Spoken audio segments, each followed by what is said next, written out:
4th standard படிக்கும்போது நான் ரட்சிக்கப்பட்டேன். 16 வயசுல என் வீட்டை விட்டு கிளம்பினேன். 16 இயர்ஸ், 16 வயசு. இன்னைக்கு எனக்கு 41 வயசு.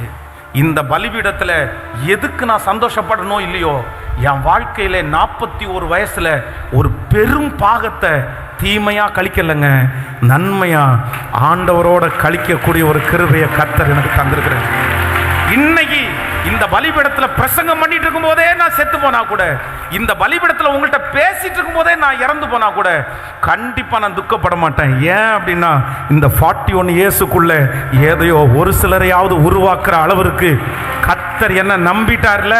நான் சொல்றேன், நீ என்ன பண்ணுவ, நீ என்ன செய்வ? உனக்கு 22 இயர்ஸ், உனக்கு 22 வயசுல நான் சர்ச்சுக்கு பாஸ்டர். 22 இயர்ஸ்ல பெருமைப்படுத்தல, ஆண்டவருக்கு தான் மகிமை. ஆனா உங்களை பார்த்து கேட்கிற மகன், நீ என்ன பண்ணிட்டு இருக்க?